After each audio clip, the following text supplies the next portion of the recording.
أما بعد فأعوذ بالله من الشيطان الرجيم يا أيها الذين آمنوا ادخلوا في السلم كافة ولا تتبعوا خطوات الشيطان إنه لكم عدو مبين.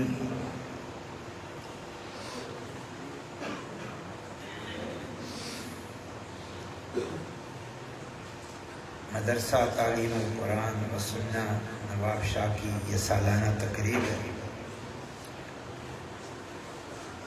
مجھ سے پہلے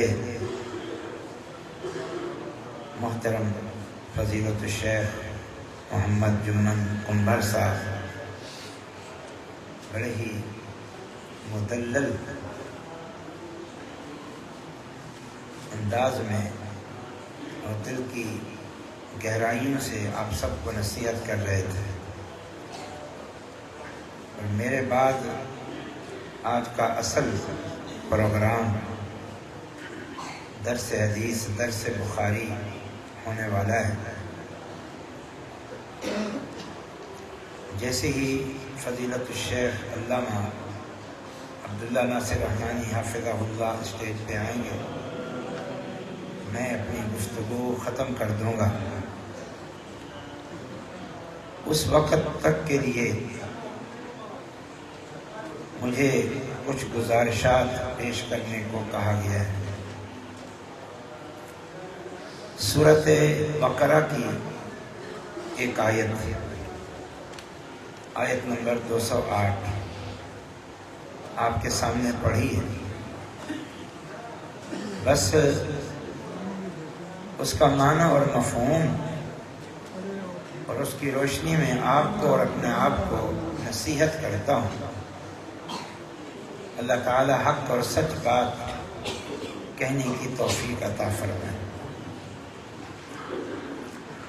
پہلے اس آیت کا ترجمہ سنیں. یا ایھا الذین آمنوا، اے ایمان والو، ادخلوا فی السلم کافہ، داخل ہو جاؤ اسلام میں پوری طرح. ولا تتبعوا خطوات الشیطان، نہ پیروی کرو شیطان کے قدموں کی.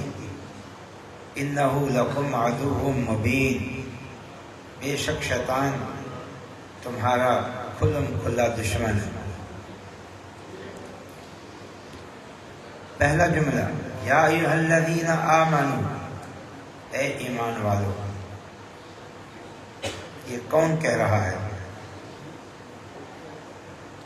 اللہ فرما رہا ہے، اللہ کہہ رہا ہے. ذرا توجہ سے، اللہ فرما رہا ہے. کن کو؟ الذین آمنوا، وہ لوگ جو ایمان لائے. ہم مسلمانوں کو، ہم اہل ایمان کو اللہ تعالیٰ فرما رہا ہے، خطاب فرما رہا ہے. کتنا شرف کی بات ہے، کتنا عزت کی بات ہے ہم مسلمانوں کے لیے کہ اللہ رب ذوالجلال، اللہ حکم الحاکمین، اللہ رب السماوات والارض ہمیں ہدایات جاری فرما رہا ہے، ہمیں حکم جاری فرما رہا ہے. یا ایھا الذین آمنوا. اور قرآن مقدس میں تقریباً 190 مقامات پر اللہ تعالیٰ نے اس طرح اہل ایمان کو خطاب فرمایا. 190 مقامات ہیں. یا ایھا الذین آمنوا، یا ایھا الذین آمنوا. اللہ خطاب فرما رہا ایمان والوں سے.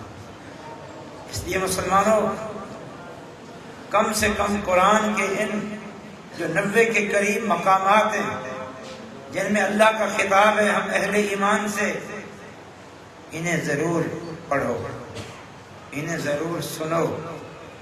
انہیں ضرور سمجھو، ان احکامات کو جانو اور ان پر عمل کرو۔ ایک تو یہ ہمارے لیے شرف کی بات، اللہ ہم سے خطاب فرما رہا،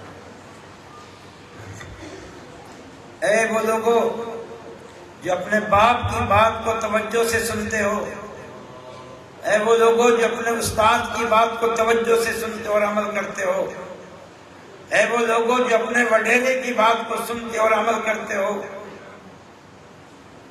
اے وہ لوگوں جو اپنے کسی بھی بڑے کی بات کو توجہ سے سنتے ہو اور عمل کرتے ہو، آؤ تمہارا رب رب العالمین احکم الحاکمین تم سے مخاطب ہے، تمہیں حکم دے رہا ہے، تمہیں اپنی طرف متوجہ کر کے ہدایات جاری کر رہا ہے، تو سب سے زیادہ توجہ اللہ کے فرامین پہ دو، سب سے زیادہ احترام اللہ کی باتوں کو دو، اور سب سے زیادہ کان اللہ کی باتوں پہ لگاؤ۔ اور اللہ کے احکامات کیا ہوں گے؟ ہماری بھلائی کی باتیں، ہمارے لیے واعظ و نصیحت، حق کی باتیں، ہدایت کی باتیں، کام کی باتیں، فائدے کی باتیں، دنیا اور آخرت کی بھلائی کی باتیں، جنت کے حصول کی باتیں اور جہنم سے آزادی کی باتیں، اپنی محبت کی باتیں، اپنی رضا کی باتیں، پر اللہ کے احکامات پر توجہ دو۔ یا ایھا الذین آمنوا، دوسری بات آمنو، اے وہ لوگوں جو ایمان لائے، ایمان لائے، ایمان لانے کا مختصر ترین معنی جو اللہ کے دین اسلام پر ایمان لائے ہو، اللہ کے دین اسلام کو قبول کر چکے ہو، ان کو عرف میں ایمان والے، ان کو مسلمان کہا جاتا ہے۔ اگر اس کا یوں معنی کریں تو بے جانی، یا ایھا الذین آمنوا، اے مسلمانوں، یا ایھا الذین آمنوا، اللہ فرما رہا ہے اے وہ لوگوں جو مجھے رب مان چکے ہو، اے وہ لوگوں جو میرے قرآن پر ایمان لا چکے ہو، اے وہ لوگوں جو میرے نبی محمد صلی اللہ علیہ وسلم کو نبی اور رسول اور ہادی تسلیم کر چکے ہو، یا ایھا الذین آمنوا، اے ایمان والو، اے مسلمان۔ اب فیصلہ آپ نے کرنا ہے۔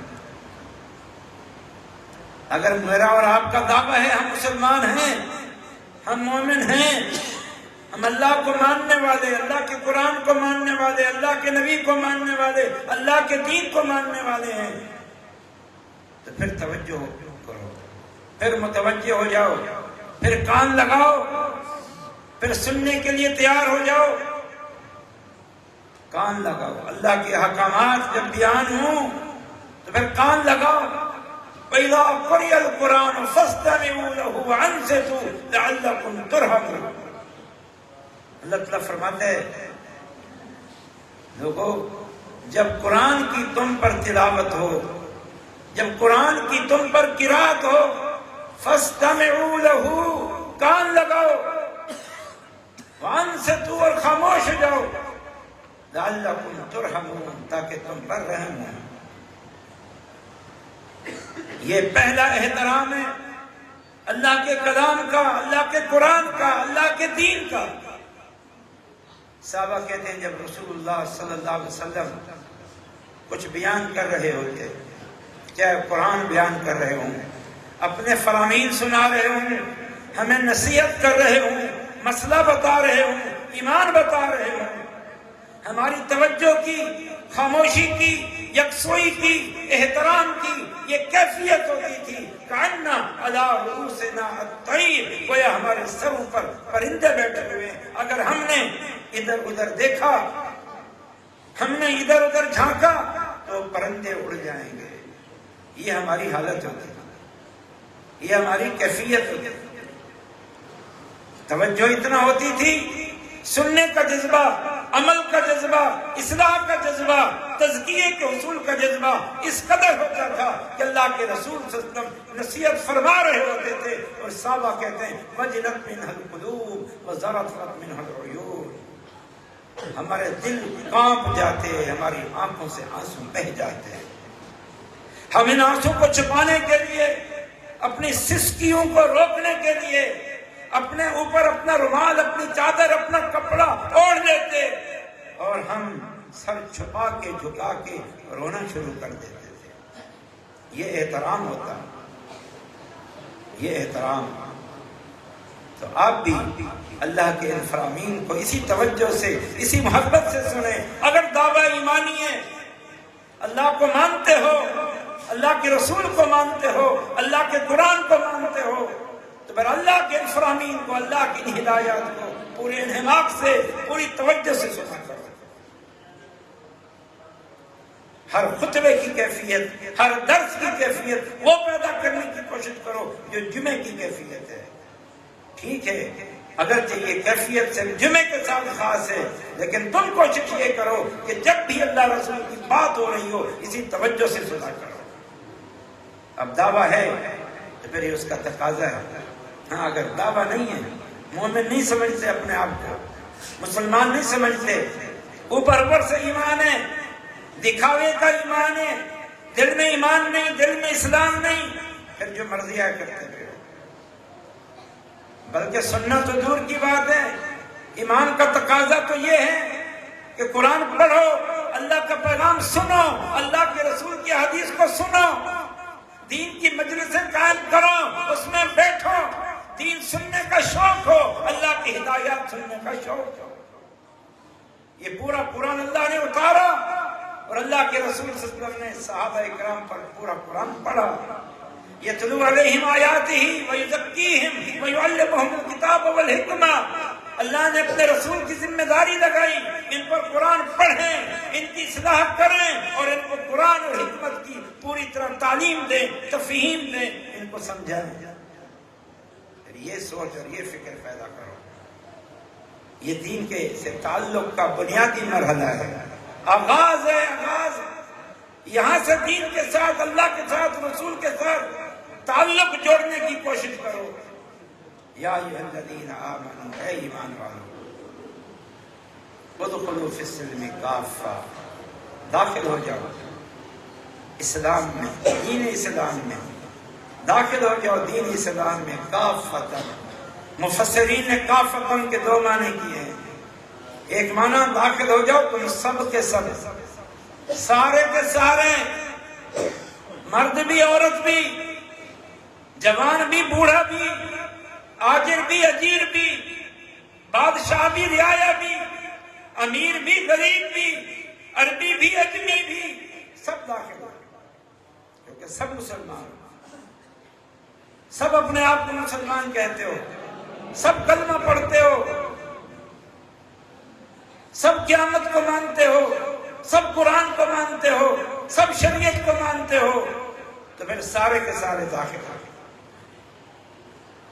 پھر کوئی یہ نہ سمجھے کہ دین داری تو بس فلاں لوگوں کا شیوا ہے، فلاں لوگوں کا کام ہے، ہم تو بڑے لوگ ہیں، ہمارے پاس تو ٹائم نہیں ہے، ہمارے تو بڑے کاروبار ہیں، ہماری تو دنیا کے کام بہت زیادہ ہیں، ہمارا کیا تعلق دین سے؟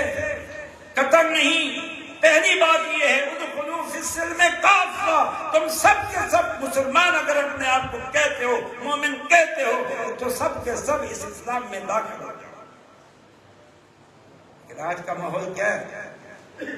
بادشاہ سمجھتے ہیں ہمارے پاس تو سیاست سے فرصت نہیں، امیر سمجھتے ہیں ہمارے پاس کاروبار سے فرصت نہیں ہے، وڈیرا اور رئیس سمجھتا ہے کہ میرے پاس تو لوگوں کے فیصلے کرنے سے اور اپنے کاروبار کو دیکھنے سے، جائیدادوں کو دیکھنے سے، دعوتیں کھانے اور کھلانے سے، لوگوں کو ملنے اور ملانے سے فرصت نہیں ہے۔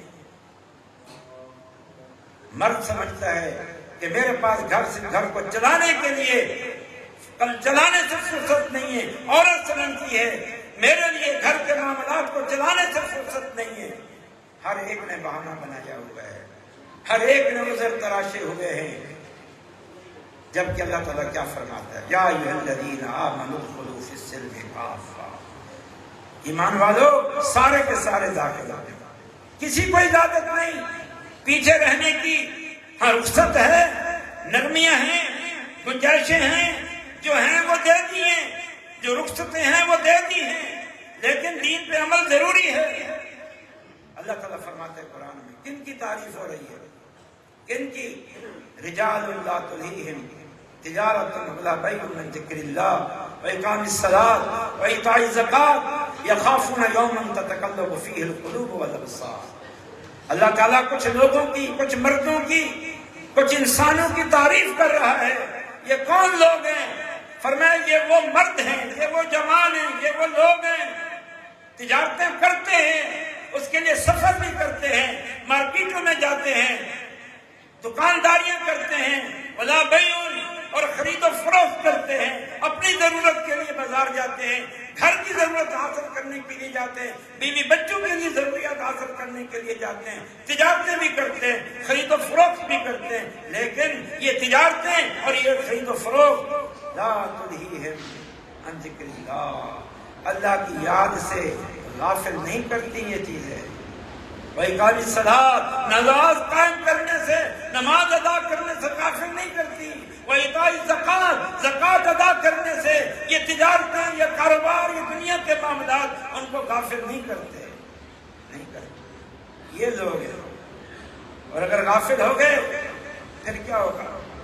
پھر سنو ایک اور مقام، یا ایھا الذین آمنوا، وہی یا ایھا الذین آمنوا، ایمان والوں کو خطاب کر کے اللہ تعالیٰ فرما رہا ہے، لا تلہکم اموالکم ولا اولادکم عن ذکر اللہ ومن یفعل ذلک فاولئک هم الخاسرون۔ اے ایمان والو، تمہیں تمہارے مال اور تمہیں تمہاری اولاد اللہ کے ذکر سے، اللہ کے دین سے، اللہ کی یاد سے غافل نہ کریں۔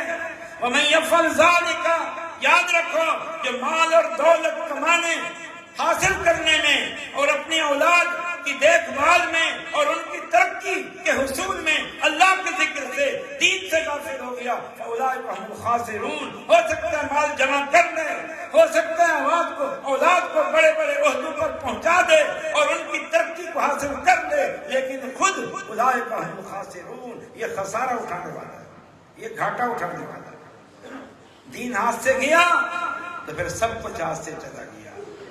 کامیابی صرف مال نہیں ہے، اولاد نہیں ہے، کامیابی جنت کا حصول ہے، جہنم کے سے آزادی ہے۔ فمن زحزح عن النار وادخل الجنہ فقد فاز وما الحیاۃ الدنیا الا متاع الغرور۔ قیامت کے دن جب جنت اور جہنم کے فیصلے ہوں گے، تو جنت میں داخل کر دیا گیا اور جہنم سے بچا لیا گیا، فقد فاز، یہ کامیاب ہے۔ وما الحیاۃ الدنیا الا متاع الغرور، دنیا کی زندگی دھوکے کا سامان ہے۔ یا ایھا الذین آمنوا ادخلوا فی السلم کافہ، داخل ہو جاؤ اسلام میں پورے کے پورے، کسی کو پیچھے رہنے کی اجازت نہیں۔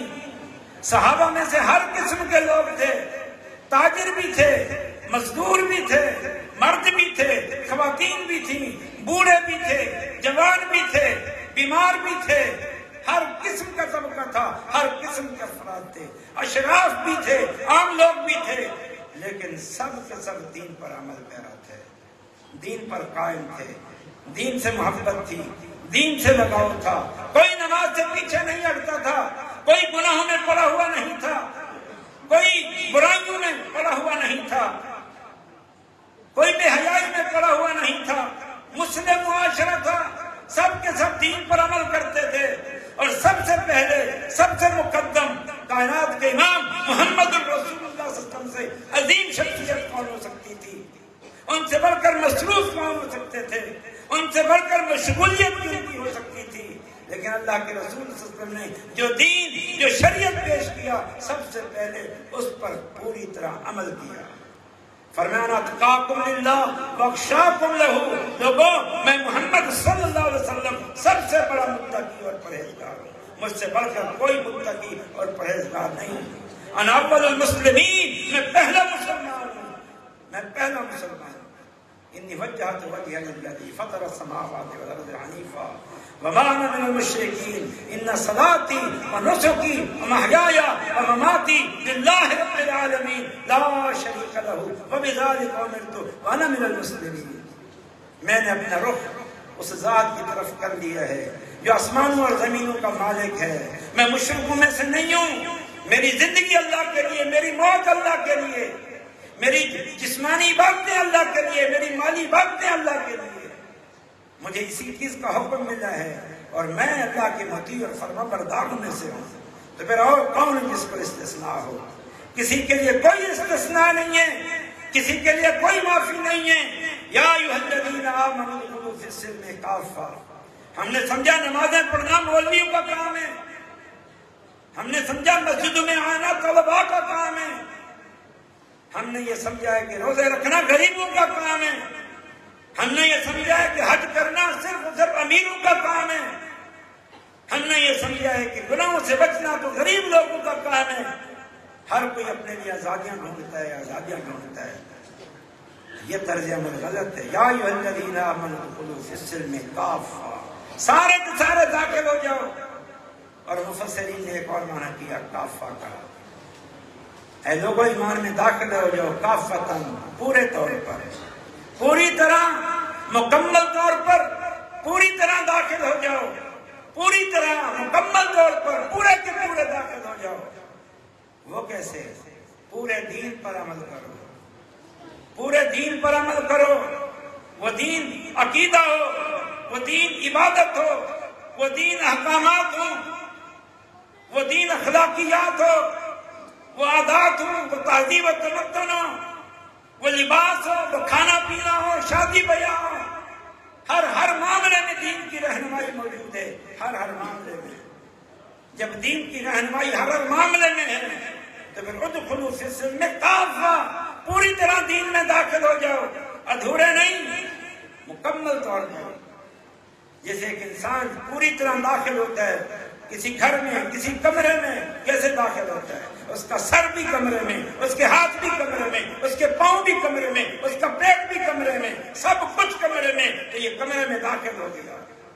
پوری طرح اسلام میں داخل ہو جاؤ.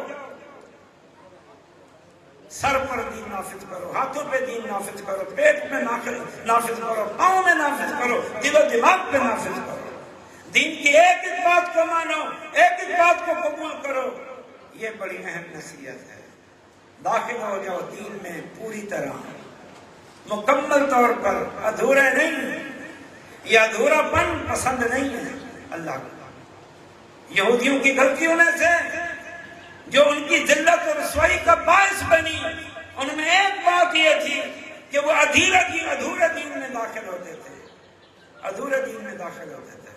افتؤمنون ببعض الکتاب وتکفرون ببعض فما جزاء من یفعل ذلک منکم الا خزی فی الحیاۃ الدنیا ویوم القیامۃ یردون الی اشد العذاب.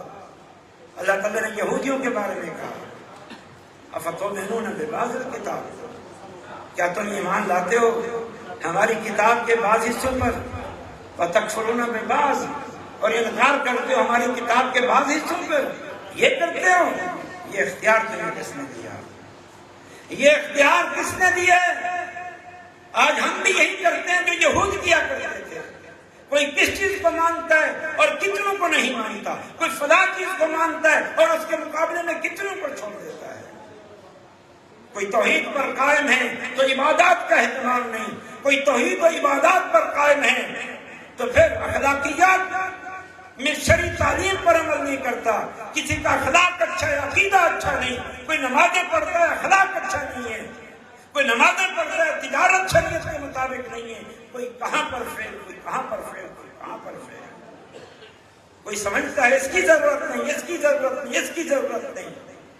اکثر لوگ تو حالت یہ ہو چکی ہے ہماری، ہم صرف نماز کو دین سمجھتے ہیں بس.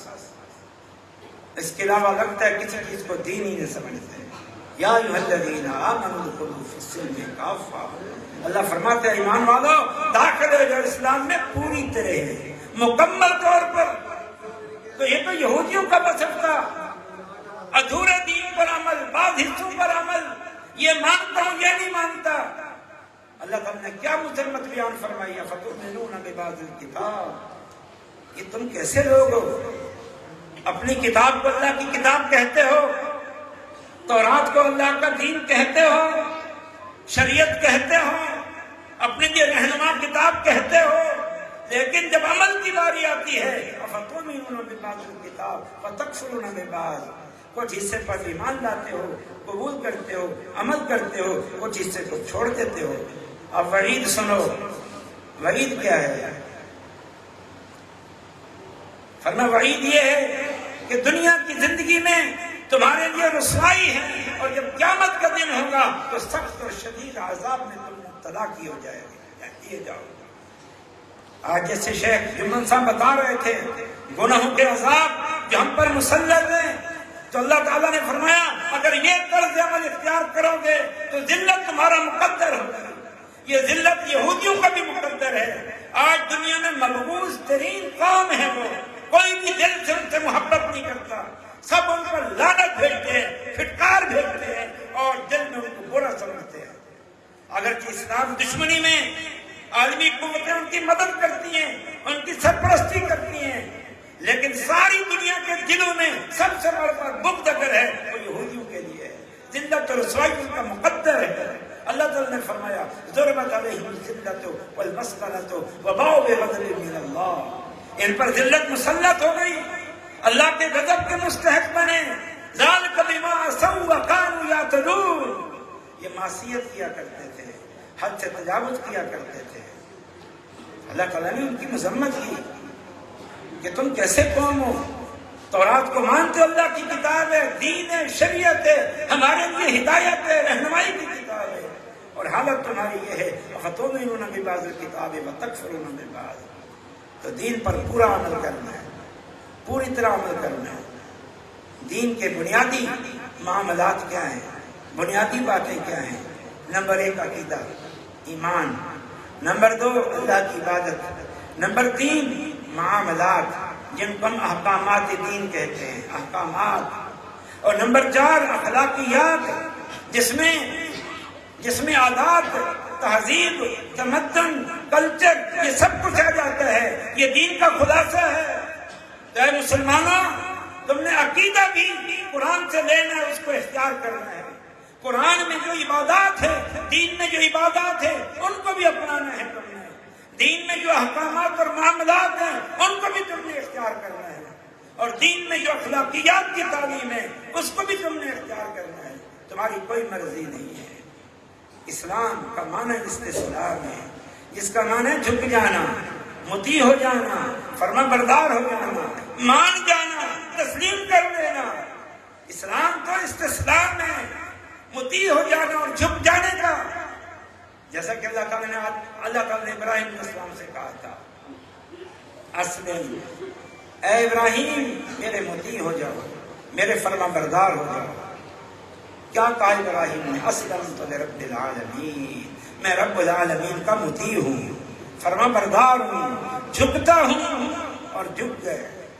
وَإِذِ ابْتَلَىٰ إِبْرَاهِيمَ رَبُّهُ بِكَلِمَاتٍ فَأَتَمَّهُنَّ قَالَ إِنِّي جَاعِلُكَ لِلنَّاسِ إِمَامًا۔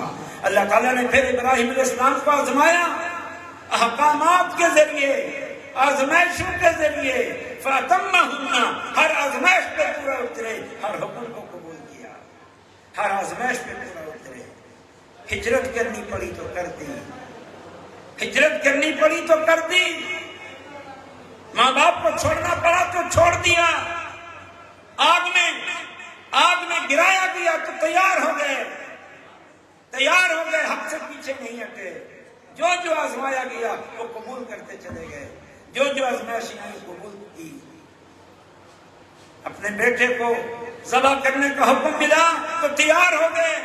فلما آتى الله للجبین، اپنے بیٹے کو اللہ کے حکم کے آگے سر خمے تسلیم کرتے ہوئے اس کو پیشانی کے بل لٹا دیا، چھری ہاتھ میں پکڑ لی، چھری چلانا شروع کر دی۔ وَنَادَيْنَاهُ يَا إِبْرَاهِيمُ أَن قَدْ صَدَّقْتَ الرُّؤْيَا، ابراہیم بس قد صدقت الرؤیا، ہم نے خواب میں آپ کو جو حکم دیا تھا، آزمایا تھا، آپ آزمائش میں پورے اتر گئے۔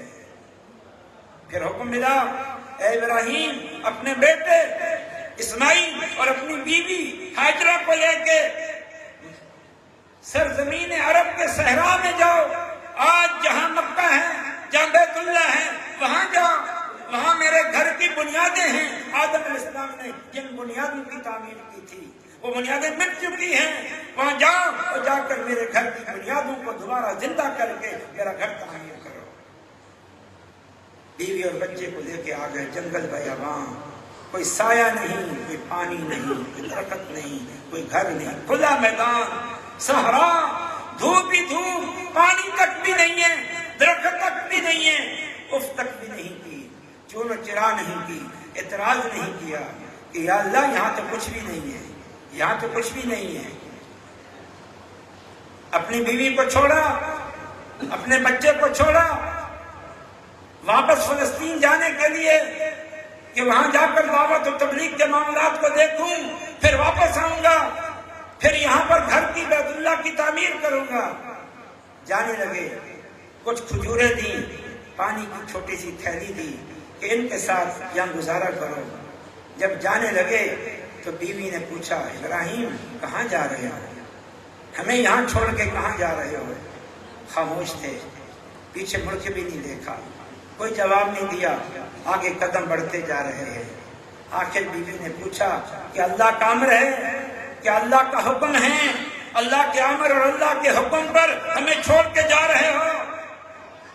منہ آگے تھا، مڑ کے بھی نہیں دیکھا، صرف اتنا کہا ہاں اللہ کا امر ہے، اس کے حکم پر تمہیں اس جنگل بیاباں میں بے یار و مددگار چھوڑ کے جا رہا ہوں۔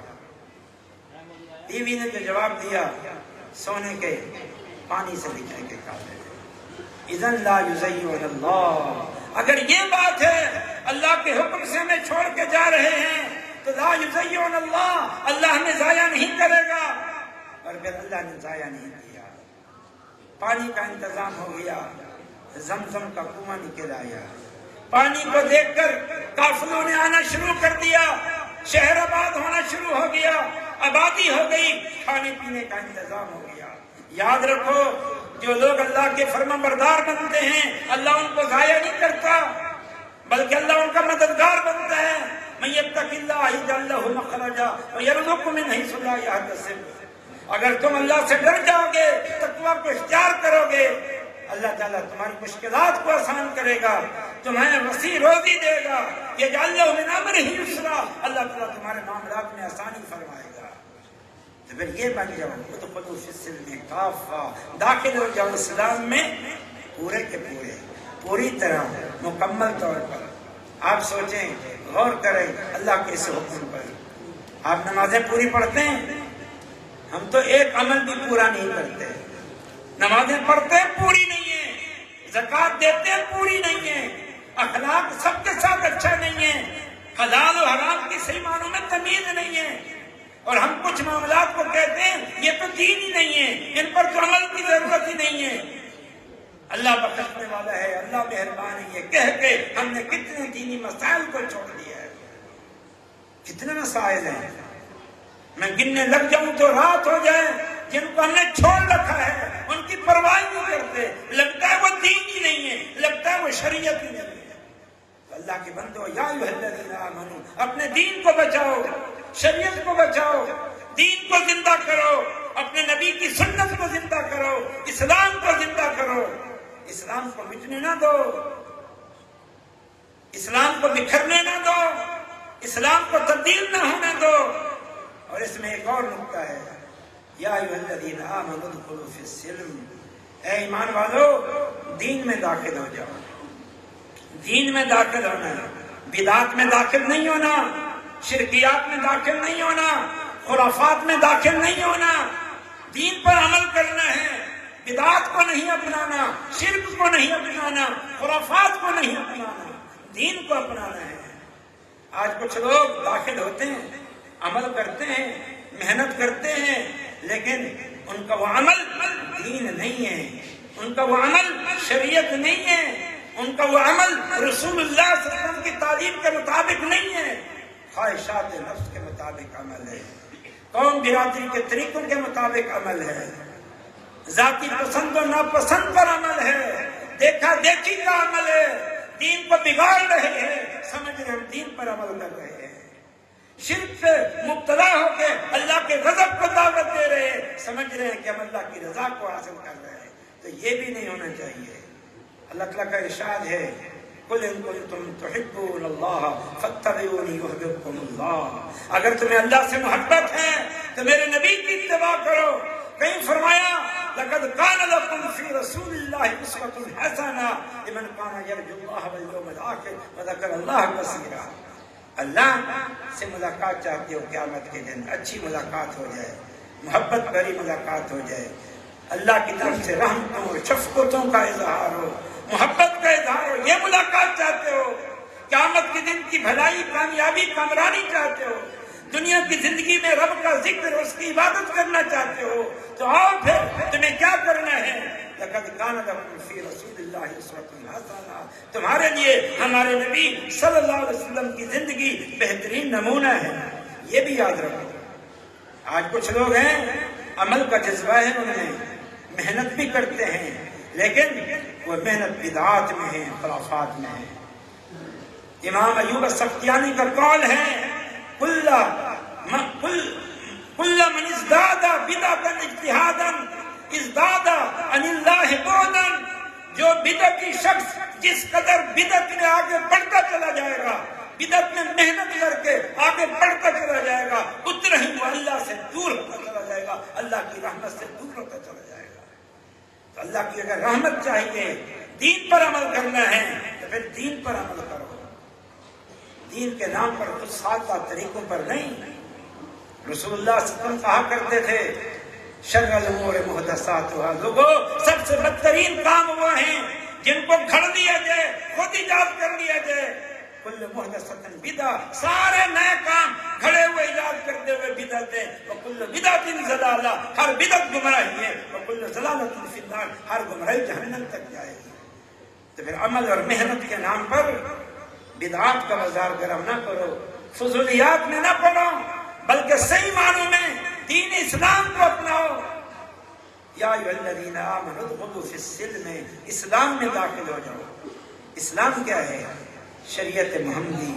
اسلام کیا ہے؟ وحی الہی۔ وہ وحی الہی، وہ شریعت محمدی کہاں ہے؟ کہاں سے ملے گی؟ کس صورت میں ہمارے پاس موجود ہے؟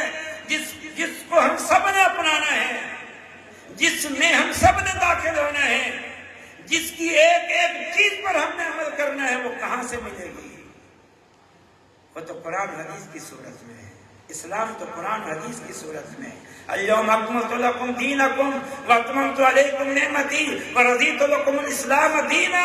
رسول اللہ پر دین اترتا رہا 23 سالہ زندگی میں، حجۃ الوداع میں، آپ کی وفات سے 3-4 مہینے قبل اللہ نے آیت اتاری، ہم نے اپنا دین مکمل کر دیا، اپنی نعمت مکمل کر دی، دین اسلام کو تمہارے لیے منتخب کر دیا۔ تو دین اسلام تو وحی الہی ہے، دین اسلام شریعت محمدی ہے، اور وہ رسول اللہ کی زندگی میں مکمل ہو گئی، اور آپ پورا دین دے کے چلے گئے۔ اب دین وہی ہے جو قرآن حدیث میں ہے۔ جو بات قرآن حدیث میں نہیں ہے وہ دین نہیں ہے، وہ شریعت نہیں ہے، وہ خود ساختہ طریقے ہیں، وہ گمراہیاں ہیں، وہ بدعات ہیں، اور وہ دین کو بدلنے کی سازش ہے۔ اس معاملے میں بھی آپ لوگ خبردار ہو جاؤ، چوکنا ہو جاؤ، عمل کرو، ضرور کرو، لیکن وہ عمل کرو جو دین سے ثابت ہو، اور دین قرآن حدیث کا نام ہے۔ اگر اس سے ہٹ کر عمل کیا تو پھر یہ ایک اور گمراہی ہے۔ رسول اللہ صلی اللہ علیہ وسلم نے فرمایا یہودی 71 فرقوں میں بٹ گئے، عیسائی 72 فرقوں میں بٹ گئے، میری امت 73 فرقوں میں بٹے گی۔ فرمایا ایک جنتی ہے، باقی جہنمی ہے، کوئی عارضی کوئی وقتی، وہ الگ بات ہے، کیونکہ وہ گمراہی میں پڑے ہوئے ہیں۔ وہ عمل کریں گے، محنت کریں گے، جدوجہد کریں گے، لیکن راستہ صحیح نہیں ہے۔ جیسا کہ رسول اللہ صلی اللہ علیہ وسلم نے مثال دے کے سمجھایا، مسند احمد اور دارمی کی حدیث ہے، ایک سیدھی لکیر کھینچی اور دائیں بائیں بہت ساری لکیریں کھینچی، سیدھی لکیر کھینچ کے سیدھی لکیر پہ ہاتھ رکھا اور قرآن کی آیت پڑھی، وَأَنَّ هَذَا صِرَاطِي مُسْتَقِيمًا فَاتَّبِعُوهُ وَلَا تَتَّبِعُوا السُّبُلَ فَتَفَرَّقَ بِكُمْ عَنْ سَبِيلِهِ۔ یہ آیت پڑھی جس میں اللہ فرماتے ہیں لوگوں یہ میرا دین اسلام یہ سیدھی راہ ہے، اگر تم نے میری راہ پہ چلنا ہے، مجھ تک پہنچنا ہے، میری رضا تک پہنچنا ہے، میری جنت تک پہنچنا ہے، تو یہ جو سیدھی راہ دین اسلام، شریعت محمدی سنت رسول، فرمایا اس پہ چلو، ولا تتبعوا السبل، اور رسول اللہ صلی اللہ علیہ وسلم نے دائیں بائیں لکیریں کھینچی، وہاں اشارہ کر کے کہا، اللہ فرماتے ہیں ان راہوں پہ مت چلنا، ان راہوں میں سے کسی راہ پہ چلے سیدھی راہ سے بھٹک جاؤ گے، صراط مستقیم سے بھٹک جاؤ گے، جنت کی راہ سے بھٹک جاؤ گے، چلو گے صحیح، محنت کرو گے، جدوجہد کرو گے، کوشش کرو گے، لیکن وہ ساری کوششیں بیکار ہے، ساری کوششیں بیکار ہے۔ بلکہ رسول اللہ صلی اللہ علیہ وسلم نے فرمایا سیدھی راہ پہ منہ رکھ کے، ھذا سبیل اللہ، لوگوں یہ اللہ کی راہ ہے، یہ دین اسلام، یہ میری شریعت، یہ میرا طریقہ، یہ وحی الہی، یہ دین اسلام، یہ صراط مستقیم ہے، اور یہ دائیں بائیں راستے ہیں، یہ سب شیطانی راستے ہیں۔ الا کل سبیل شیطان یدعو الیہ، ہر راہ پہ شیطان بیٹھا ہوا ہے جو تمہیں ان راہوں کی طرف بلاتا ہے اور سیدھی راہ سے ہٹاتا ہے۔ تو یہ بھی ایک اہم بات ہے، یہ بھی اہم بات ہے، فی السلم کافہ۔ اور آیت کا آخری حصہ سنیں، وَلَا تَتَّبِعُوا خُطُوَاتِ الشَّيْطَانِ، اللہ فرماتا ہے اور تم شیطان کے قدموں کی پیروی نہ کرو، شیطانی راہوں پہ مت چلو۔ خطوات مانا قدم، جیسے کوئی چل کے جاتا ہے تو قدموں کے نشان ہوتے ہیں، شیطانی قدموں، راستہ، جو راستہ شیطان نے گھڑا ہوا ہے، جو راستہ شیطان نے پیدا کیا ہوا ہے، جس عقیدے، جس عمل، جس اخلاق، جس تہذیب، جس عادت کی طرف شیطان بلاتا ہے، ان عادتوں پہ مت چلنا، دین پہ چلنا، شریعت پہ چلنا، اور شیطانی راہوں پہ مت چلنا۔ یہ بھی نصیحت ہے، وَلَا تَتَّبِعُوا خُطُوَاتِ الشَّيْطَانِ، شیطانی راہوں پہ مت چلنا۔ شیطان کی راہیں ہیں، شیطان نے طریقے پھیلا رکھے ہیں، شیطان ان کی طرف بلاتا ہے، وہ کیا ہے؟ وہ شرک ہے، وہ کفر ہے، وہ بدعات ہے، وہ بے حیائی ہے، برائی ہے، وہ فسق و فجور ہے، وہ بدعملی ہے، ان کی طرف بلاتا ہے۔ بلاتا کیسے ہے؟ وسوسے ڈالتا ہے، وہ وسوسے ڈالتا ہے، وہ خیال ڈالتا ہے۔ شیطان کا کوئی زور نہیں چلتا، زور زبردستی نہیں چلتی، زور زبردستی چلتی ہوتی تو مسجد میں نمازیں نہ ہوتی، زور زبردستی چلتی ہوتی تو بیت اللہ آباد نہ ہوتا، زور زبردستی چلتی ہوتی تو مدرسہ قائم نہ ہوتا، زور زبردستی چلتی ہوتی تو میں اور آپ یہاں پر دین کی مجلس منعقد نہ کیے ہوئے ہوتے، زور زبردستی چلتی ہوتی تو یہ بچے فارغ التحصیل نہ ہو رہے ہوتے۔ کوئی زور زبردستی نہیں ہے، وسوسے ہیں، اس کے خیالات ہیں، لیکن وسوسے اس کے بڑے مضبوط ہیں، خیال اس کے بڑے مضبوط ہیں۔ وَزَيَّنَ لَهُمُ الشَّيْطَانُ أَعْمَالَهُمْ فَصَدَّهُمْ عَنِ السَّبِيلِ وَهُمْ لَا يَهْتَدُونَ۔ اللہ تعالیٰ فرماتا ہے شیطان نے مشرکین کے اور دیگر جو گمراہ لوگ ہیں ان کے ان اعمال شرک اور کفر اور گمراہیوں کو مزین کر کے ان کے سامنے رکھ دیا ہے، خوبصورت بنا کے رکھ دیا ہے، مزین اور خوبصورت، اور اس وجہ سے ان کو سیدھی راہ سے بھٹکا کے ان مزین شرکیات و بدعات میں مبتلا کرتا ہے۔ ہم لا يهتدون، اب وہ سیدھی راہ پہ آتے ہی نہیں، وہ شرک اور بدعت کو ہی بہتر سمجھ رہے ہیں۔ یہ اس کی تزیین ہے، وَزَيَّنَ لَهُ الشَّيْطَانُ أَعْمَالَهُمْ، وہ وسوسے ڈالتا ہے، بار بار ڈالتا ہے، شرک کو مزین کر کے پیش کرتا ہے۔ یہ بزرگوں کا احترام ہے، یہ اولیاء کی تکریم ہے، یہ بڑے بڑے مزارات جس کا وجود ہی شریعت کے خلاف ہے۔ رسول اللہ صلی اللہ علیہ وسلم نے نہا رسول اللہ صلی اللہ علیہ وسلم نہا رسول اللہ صلی اللہ علیہ وسلم نے منع کیا کس چیز سے؟ ان یجسس القبر وان یبنى علیہ وان یکتب علیہ، قبروں کو پکا کرنے سے، قبروں پر عمارت بنانے سے، قبروں پر لکھنے سے منع کیا۔ لیکن آج دیکھو مسلمان بڑی بڑی قبریں مضبوط بناتے ہیں، جبے کبے بناتے ہیں، عمارتیں بناتے ہیں، اس پہ لکھتے ہیں۔ یہ شیطان نے کیا کہہ کے مزین کر دیا۔ یہ تو ان بزرگوں کا احترام ہے، یہ تو ان کی عزت ہے، یہ تو ان کی عزت ہے، یہ احترام ہے۔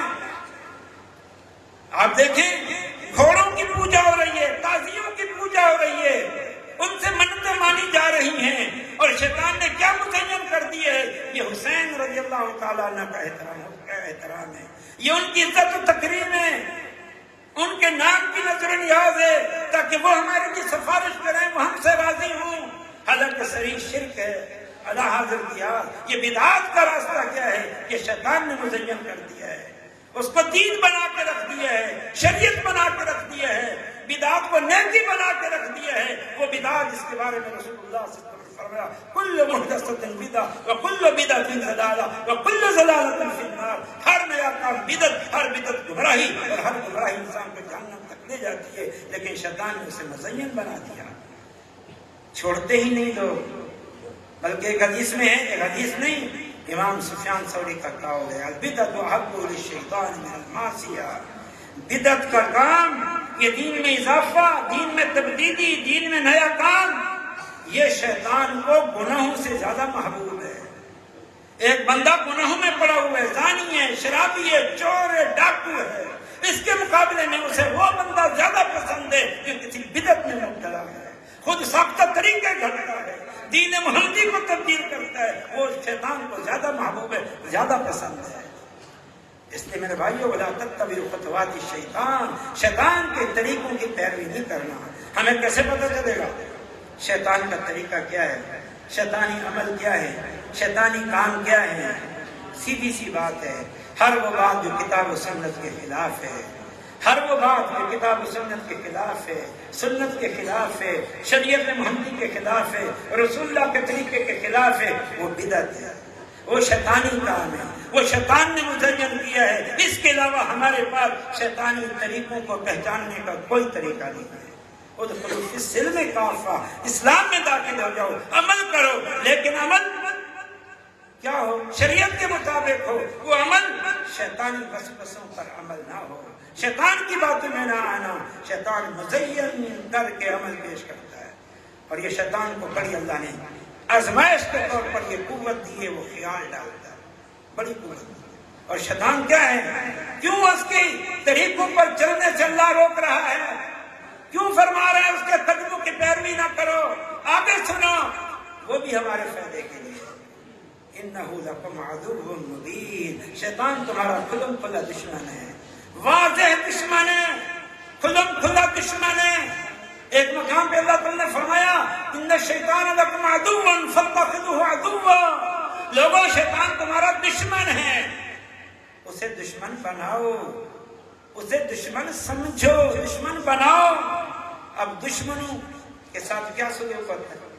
دشمنوں کی چالوں کو سمجھتے ہو، دشمنوں کی سازشوں کو سمجھتے ہو، دشمنوں پہ نظر رکھتے ہو، یہ کیا چال چل رہا ہے، کیا سازش کر رہا ہے، کیا اس کا منصوبہ ہے، کیا اس کا پروگرام ہے، کیا سوچ رہا ہے۔ یہی دشمنوں کا سے چکنا رہنے کا معاملہ ہے۔ تو اللہ تعالیٰ فرما رہے ہیں شیطان تمہارا کھلا دشمن ہے، شیطان کو دشمن بناؤ، تو پھر شیطان کی سازشوں سے متوجہ ہو جاؤ، چکنا ہو جاؤ، خبردار ہو جاؤ۔ جس کا سہل اور آسان ترین طریقہ کیا ہے؟ ہر وہ خیال جو شریعت کے مطابق نہیں ہے، جو سنت کے خلاف ہے، وحی کے خلاف ہے، وہ شیطانی خیال ہے۔ ہر وہ طریقہ جو شریعت سے ثابت نہیں ہے، وہ شیطانی طریقہ ہے۔ ہر وہ سلسلہ جو شریعت سے دور کرتا ہے، وہ شیطانی سلسلہ ہے، وہ شیطان کی دعوت ہے۔ کیوں نہیں اس بات کو سمجھتے؟ شیطان دشمن ہے۔ آج ذرا سنو اس کی دشمنی کیا ہے، دشمن کیوں بنا، دشمن کیوں بنا؟ آدم علیہ السلام کو اللہ کے حکم پر سجدہ نہیں کیا، تکبر کیا، حسد کیا، کھلی نافرمانی کی، حالانکہ نیک تھا، صالح تھا، بہت آگے تھا، لیکن تکبر اور حسد نے اسے بغاوت پہ مجبور کر دیا، سرکشی پہ مجبور کر دیا، گستاخی پہ مجبور کر دیا، اور پھر اللہ نے ہمیشہ کے لیے اس کو لعنتی قرار دے دیا، اس کو ٹھکرا دیا، اللہ نے نکال دیا جنت سے۔ بجائے توبہ کرنے کے، شرمسار ہونے کے، نادم ہونے کے، اصلاح کرنے کے، وہ آدم علیہ السلام کی دشمنی پہ اتر آیا کہ آدم کی وجہ سے نعوذ باللہ میں جنت سے نکالا گیا ہوں اور قیامت تک ملعون بنایا گیا ہوں۔ اب میری آدم سے اور اس کی ذریت سے دشمنی ہے، اور اللہ کو چیلنج دے بیٹھا فَبِعِزَّتِكَ لَأُغْوِيَنَّهُمْ أَجْمَعِينَ، اے اللہ مجھے تیری عزت کی قسم ہے میں پوری اولاد آدم کو گمراہ کر دوں گا، لیکن ساتھ میں خود کہا اِلَّا عِبَادَكَ مِنْهُمُ الْمُخْلَصِينَ، مگر تیرے جو مخلص بندے ہوں گے، تیرے جو مخلص بندے ہوں گے ان پر میرا زور نہیں چلے گا۔ اللہ نے بتا دیا، وہ بھی سمجھ گیا جو مخلص لوگ ہوتے ہیں پھر دنیا کی کوئی لالچ، دھمکی، منفعت ان کو ہٹا نہیں سکتا۔ جو اللہ کے سچے بندے، محبت کرنے والے،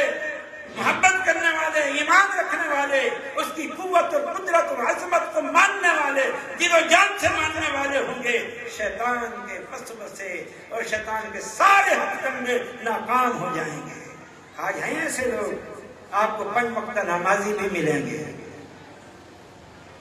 آپ کو زکوٰۃ کی پابندی کرنے والے بھی ملیں گے، آپ کو قدم قدم پر سنت کی پابندی کرنے والے بھی ملیں گے، آپ بے حیائی اور برائی کے کاموں سے بچنے والے بھی ملیں گے، آپ کو قدم قدم پر شریعت کی اتباع کرنے والے بھی ملیں گے۔ مسجدیں بھی آباد ہیں الحمدللہ۔ یہ ہیں کہ نہیں نیک بندے جن کا سر سے لے کر پاؤں تک پورا جسم بھی شریعت کے مطابق ہے، گھر بھی شریعت کے مطابق، بازار کے معاملات بھی شریعت کے مطابق، آداب بھی شریعت کے مطابق، اخلاق بھی شریعت کے مطابق، کاروبار بھی شریعت کے مطابق ہیں کہ نہیں ہیں؟ یہ تو نہیں ہے نا کہ شیطان کا سب پروار طویل ہے۔ تو شیطان نے کہا تھا آج کے بعد میری آدم علیہ السلام سے دشمنی ہے، تو اس نے دشمنی پال لی اور کیا کہا تھا لَأَقْعُدَنَّ لَهُمْ صِرَاطَكَ الْمُسْتَقِيمَ، یا اللہ تو مجھے مہلت دے، مجھے قیامت تک زندہ رکھ اور وسوسوں کی صلاحیت اور قوت دے دے۔ میں نے آدم سے دشمنی نبھانی ہے، میں صراط مستقیم پہ بیٹھوں گا اولاد آدم کے آگے۔ صراط مستقیم جنت کا راہ، اسلام، دین، شریعت، سنت کی راہ پہ بیٹھوں گا۔ ثم لآتینہم من بین ایدیہم، سامنے سے آ کے ان کو ہٹاؤں گا، دائیں سے آ کے ہٹاؤں گا، بائیں سے آ کے ہٹاؤں گا، پیچھے سے آ کے ہٹاؤں گا، ان کو سیدھی راہ پہ نہیں چلنے دوں گا۔ وَلَا تَجِدُ أَكْثَرَهُمْ شَاكِرِينَ، اللہ ایسی محنت کروں گا، ایسی محنت کروں گا کہ اکثر بندے تیرے شکر گزار بندے نہیں بن پائیں گے۔ تیرا کھائیں گے، تجھے رب مانیں گے، تیری نعمتیں تسلیم کریں گے، لیکن فرما برداری نہیں کریں گے، اطاعت نہیں کریں گے، دین پہ نہیں چلیں گے، شکر گزاری اختیار نہیں کریں گے، باقی سر پہ شما فرمان بنیں گے۔ تو یہ شیطان اللہ نے قرآن میں ذکر کیا، یہ اس کی دشمنی ہے اور اس کی سازشوں کو رسول اللہ صلی اللہ علیہ وسلم نے اس کا پردہ چاک کیا، پردہ چاک کیا اس کا کہ کس طرح وہ لوگوں کو گمراہ کرتا ہے، کس انداز سے گمراہ کرتا ہے۔ تو پھر اللہ تعالیٰ نے فرمایا اِنَّهُ لَكُمْ عَدُوٌّ مُّبِينٌ، شیطان تمہارا کھلم کھلا دشمن ہے۔ جب دشمن ہے تو پھر دشمن سے خبردار ہوا جاتا ہے، چکنا ہوا جاتا ہے۔ علماء بیان کرتے ہیں شیطان کی سازشوں کو، مکر و فریب کو، چالوں کو قرآن حدیث میں بیان کیا گیا ہے۔ عقیدے میں خرابی پیدا کرتا ہے، سنت سے دور کرنے کی کوشش کرتا ہے، بے حیائی پھیلاتا ہے اور آپس میں فتنے فساد پھیلاتا ہے۔ یہ ساری باتیں قرآن حدیث میں موجود ہے۔ بطور مثال کے 1-2 باتیں بتا دیں۔ رسول اللہ صلی اللہ علیہ وسلم نے فرمایا شیطان کا عرش ہے، کرسی ہے، تخت ہے سمندر کے اوپر، دریا کے اوپر، وہاں سے بیٹھ کے وہ اپنے چیلوں کو، اپنے کارندوں کو بھیجتا ہے، جاؤ جا کر شرک، بدعت، فسق و فجور، بے حیائی، برائی پھیلاؤ معاشرے میں، ان کو سیدھی راہ سے روکو، ان کو سنت کی راہ سے روکو، ان کو دین پر عمل سے روکو۔ وہ اس طرح کی فوجیں بھیجتا رہتا ہے، یہ رسول اللہ کا فرمان ہے، فوجیں بھیجتا رہتا ہے۔ اور حدیث کو پورا کر دیں، اس کے کارندے آ کے رپورٹ دیتے ہیں، کوئی کہتا ہے کہ میں نے فلاں میں لڑائی پیدا کی، کوئی کہتا ہے میں نے فلاں سے چوری کروا دی، کوئی کہتا ہے میں نے فلاں سے زنا کروا دی، میں نے فلاں میں یہ پھوٹ ڈلوا دی۔ وہ کہتا ہے ٹھیک ہے لیکن اتنا بڑا کام نہیں ہے، ٹھیک ہے اتنا بڑا کام نہیں ہے، ٹھیک ہے اتنا بڑا کام نہیں ہے۔ اتنے میں ایک اس کا چیلا کرندہ آتا ہے اور آ کر کہتا ہے جی فلاں مرد اور عورت میاں بیوی، میں پھوٹ ڈالنے میں ان کے بیچ میں پھوٹ ڈالنے کے لیے مسلسل محنت کرتا رہا، مسلسل محنت کرتا رہا، مسلسل محنت کرتا رہا، آج کامیاب ہو گیا ہوں۔ طلاق دلا کے، خلا پیدا کر کے، خلا دلا کے آ رہا ہوں۔ شیطان اپنے تخت پر، کرسی، عرش پر کھڑا ہو جاتا ہے، قریب بلاتا ہے، سینے سے لگاتا ہے، شاباش دیتا ہے، کہتے ہیں انت تو ہے جس نے یہ کارنامہ سر انجام دیا ہے۔ تو شیطان تو سارے سلسلے جاری رکھے ہوئے، سازشیں اس کی جاری ہیں۔ ہمارا کیا کام ہے؟ ہم شیطان کی سازشوں کو سمجھیں، جانیں اور شیطان کو اپنا دشمن سمجھیں، اپنے آپ کو شیطان کے شر سے اور فتنوں سے بچانے کی کوشش کریں۔ یہ اللہ تعالیٰ ہمیں فرما رہا ہے، یہ کتنا اس کا فضل ہے، کتنا فضل ہے۔ وہ ہمیں آگاہ کر رہا ہے تمہارا ایک دشمن ہے اور وہ دشمن تمہارا شیطان ہے، اور شیطان کو وسوسوں کی طاقت ہے۔ یہ فرمایا وسوسوں کی طاقت ہے۔ آدم علیہ السلام کا قصہ ذکر کر کے میں بات ختم کرتا ہوں. آدم علیہ السلام کا قصہ اور شیطان کے وسوسوں کو ذکر کر کے اللہ تعالیٰ نے ہمیں بتایا ہے اس کے وسوسوں سے خبردار رہنا، چوکنا رہنا. آپ جانتے ہیں قصہ؟ آدم علیہ السلام اور ان کی بیوی اماں حوا کو جنت میں داخل کر دیا گیا، بطور آزمائش کے ایک درخت سے روک دیا گیا. اب شیطان کی کیونکہ دشمنی تھی آدم سے بھی، اور قیامت تک اولاد آدم سے بھی اس کی دشمنی تھی. اب وہ دشمنی اپنی پال رہا دشمنی. اب سب سے پہلی دشمنی تو آدم سے تھی، وجہ بھی وہی تھی. تو ان کے پاس پہنچ گیا اور ان کے پاس جا کر ان کو ورگلانے لگا، بہکانے لگا، وسوسے ڈالنے لگا. قرآن میں جو لفظ ہیں وہ ہے فَدَلَّاهُمَا بِغُرُورٍ، دھوکے سے آخرکار آدم علیہ السلام اور حوا کو درخت کھانے پہ مجبور کر دیا. ان الفاظ پہ غور کرو، فَدَلَّاهُمَا بِغُرُورٍ. ان کو اگر میں یوں معنی کروں تو سمجھو آخرکار مسلسل محنت کر کے درخت کھانے پہ مجبور کر دیا. یہ اس کے ہیں وسوسے، لیکن وسوسوں کی طاقت یہ. وسوسے کیا تھے یہ سمجھ. وَقَاسَمَهُمَا إِنِّي لَكُمَا لَمِنَ النَّاصِحِينَ، قسمیں کھائیں ان دونوں کے آگے میں تمہارا ہمدرد ہوں، میں تمہارا خیر خواہ ہوں، اچھا مشورہ دے رہا ہوں. مشورہ کیا ہے؟ کھلم کھلا اللہ کے حکم کی نافرمانی. کہہ کیا رہا ہے؟ یہ میری تمہارے ساتھ خیر خواہی ہے، اور خیر خواہی کی بنیاد کیا بتائی؟ هَلْ أَدُلُّكُمْ عَلَىٰ شَجَرَةِ الْخُلْدِ وَمُلْكٍ لَا يَبْلَىٰ. اے آدم حوا، کیا میں تمہیں ایک درخت کے بارے میں بتاؤں؟ کیونکہ میں پہلے یہ جنت میں رہتا تھا. ایک درخت کے بارے میں بتاؤں جس کو کھانے والا ہمیشہ جنت میں رہے گا، جس کو کھانے والا ایک بادشاہانہ زندگی گزارے گا ہمیشہ کے لیے. شاید آدم حوا ہمیں اس کوئی ضرورت نہیں، اللہ نے مثال میں رکھا ہوا ہے، ٹھیک رکھا ہوا. وہ بار بار کہتا رہا. آخر اچھا بتاؤ کیا ہے؟ بتائے یہ جو درخت، وہ اس درخت سے تو اللہ نے روکا ہے. کہا اس لیے تو روکا ہے، اس کو کھانے والا ہمیشہ یہاں رہتا ہے، اس کو کھانے والا ملک اللہ یبلا کا مستحق بن جاتا ہے. تو کھانا کچھ نہیں ہوتا، یہ معصیت نہیں، نافرمانی نہیں، یہ تمہیں در حقیقت جنت سے منتقل کر کے کہیں اور بھیجنا ہے. تو اگر جنتی رہنا چاہتے ہو، اللہ کا قرب تمہیں چاہیے، یہ شرف و عزت تمہیں چاہیے، تو یہ درخت کھا لو، کچھ بھی نہیں ہوگا. کوئی اللہ کی بے ادبی گستاخی نافرمانی نہیں ہے. اب بار یہ وسوسے. فَدَلَّاهُمَا بِغُرُورٍ، آخرکار انہیں لے آیا دھوکہ دے کے اس درخت کے کھانے پہ.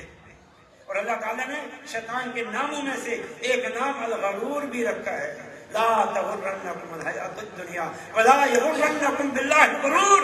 یہ دنیا کی زندگی بھی تمہیں دھوکہ نہ دے کہ تم سب کو اس کو سمجھ کے آخرت سے غافل ہو جاؤ. اور دھوکے باز تمہارا دشمن جو شیطان ہے، جس کو دھوکہ دینے کی وسوسوں کی طاقت ہے، یہ بھی تمہیں دھوکہ دے کے یہ بھی تمہیں دین سے، شریعت سے، سنت سے غافل نہ کر دے. آخرکار آدم علیہ السلام کو درخت کھلوا دیا اور جنت سے نکلوا دیا. تو یہ اس کو وسوسوں کی طاقت، اور کوئی طاقت نہیں ہے اس کو. اور اپنی بات اس آیت پہ ختم کرتا ہوں. قیامت کا دن ہوگا، اس دن شیطان ایک تقریر کرے گا.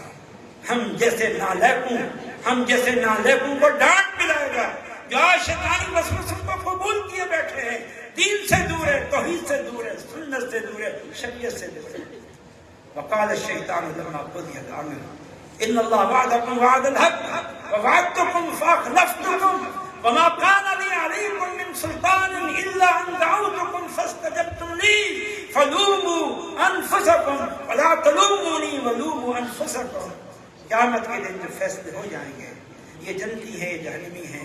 اب جو جہنمی ہوں گے ان کو یہ بھی پتہ چل جائے گا کہ ہمیں اس راہ پہ، گناہوں کی، شرک کی، بدعت کی راہ پہ شیطان نے لگایا تھا. شیطان نے ان گناہوں کو مزین کیا تھا، شیطان نے ہمیں دھوکہ دیا ہے. تو وہ شیطان کو ڈھونڈیں گے، کدھر ہے وہ خبیث، کدھر ہے وہ مردود.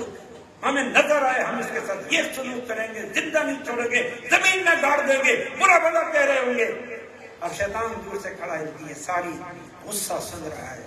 آخر اس کو بھی غصہ آ جائے گا.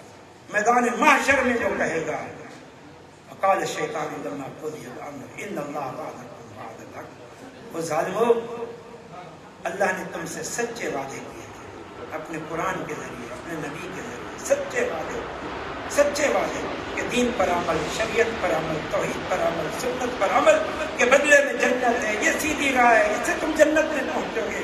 اللہ نے سچے وعدے کیے تھے، میں نے بھی وعدے کیے تھے، تمہیں سبز باغ دکھائے تھے، میرے پاس کچھ بھی نہیں ہے، میرے جھوٹے وعدے تھے، وہ وسوسے سے تھے، کچھ بھی نہیں تھا، میں نے تو اپنے وعدوں کی خلاف ورزی کر دی، اللہ کے وعدوں کو تم نے مانا نہیں، اعتبار نہیں کیا، نہ تمہیں جنت ملی اور نہ تم میرے خوشنما باتوں کی وجہ سے جہنم سے محروم ہوئے، بلکہ اب میرے ساتھ جہنم کے تم ایندھن بنو گے۔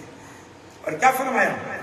نہیں تھا مگر یہ کہ دعوتکم فاستجبتم لی، میں نے اتنا برا بھلا مجھے کیوں کہہ رہے ہیں، اتنی گالیاں کیوں دے رہے ہیں، اتنا غصہ مجھ پر کیوں کر رہے ہیں؟ میرے لیے کیا تھا سوائے اس کے کہ میں نے تمہیں بلایا، وسوسہ ڈالا، خیال ڈالا، بات تمہارے دلوں میں ڈالی، شرک کی، بدعت کی، گناہوں کی، بدعملی کی، بے عملی کی، یا پھر جھوٹے وعدوں کی بات ڈالی تھی۔ فاستجبتم لی، تم نے میری باتوں کو قبول کر لیا اور قرآن کی باتوں کو چھوڑ دیا، کلام اللہ کی باتوں کو چھوڑ دیا، اللہ کے نبی کی باتوں کو چھوڑ دیا، اللہ کی وحی پر اعتماد نہیں کیا، میری باتوں پر اعتماد کر دیا۔ لہذا فلا تلومونی، خبردار میری ملامت مت کرنا، مجھے برا بھلا مت کہنا، فلوموا انفسکم، اپنی ملامت کرو، اپنے آپ کو پوچھو، تمہاری کمزوری تھی، تم نے ایسا کیوں کیا؟ شریعت تمہارے پاس تھی، دین تمہارے پاس تھا، اللہ کو ماننے والے ہیں، رسول کو ماننے والے ہیں، قرآن کو ماننے والے ہیں، شریعت کو مان کر مسلمان ہیں، لیکن قدم قدم پر شیطانی راہوں پہ چل رہے ہیں۔ تو پھر قیامت کے دن ہمیں اپنے آپ کو ہی ملامت کرنا ہے۔ اس وقت کے آنے سے پہلے آج شریعت کے ساتھ تعلق قائم کر لو۔ یہ ساری باتوں کے بعد اس آیت کا دوبارہ ترجمہ ذکر کر کے بات ختم کرتا ہوں۔ یا ایھا الذین آمنوا، اے ایمان والو، ادخلوا فی السلم کافہ، داخل ہو جاؤ اسلام میں، یا تو مانا سارے کے سارے داخل ہو جاؤ، یا مانا داخل ہو جاؤ اسلام میں پوری طرح مکمل طور پر۔ ولا تتبعوا خطوات الشیطان، شیطان کی راہوں اور قدموں اور طریقوں کی پیروی نہ کرو، انہ لکم عدو مبین، وہ تمہارا کھلا دشمن ہے۔